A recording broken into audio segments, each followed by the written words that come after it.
Sempat ditolak, pengungsi Rohingya merangsek ke pemukiman warga di Biren, Aceh. Kapal pengungsi Rohingya yang sebelumnya ditolak oleh warga kini telah berlabuh di pantai Aceh. Kali ini kapal pengungsi tersebut bersandar di Gandapura, Biren, Aceh, pada Minggu tanggal 19 November tahun 2023 sekitar pukul 2 waktu Indonesia Barat. Sejumlah pengungsi dilaporkan langsung masuk ke perkampungan dan beberapa di antaranya ada yang sampai duduk depan rumah warga. Mereka diduga diturunkan kapal yang membawa di pantai yang jaraknya sekitar 1 km dari perkampungan.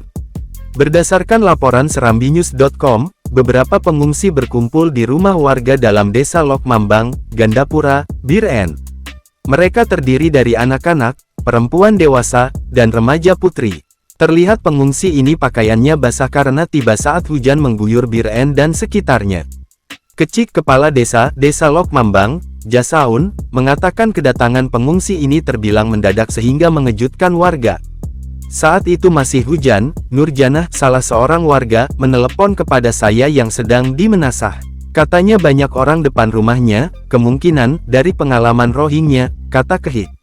Kini, pengungsi Rohingya yang biasa juga dijuluki manusia perahu ini dipindahkan ke Kuala Aron Puntong, Desa Lapang Barat, Kecamatan Gandapura, Kabupaten Biren.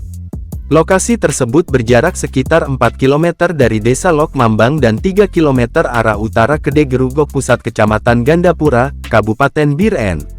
Pemindahan tersebut berdasarkan kesepakatan perangkat desa, mereka yang awalnya tersebar di 3 desa disatukan dan ditempatkan sementara di Balai Nelayan kawasan Kuala Aron Puntong, Lapang Barat. Mereka dibawa dengan kendaraan pikap maupun truk cold diesel milik warga desa.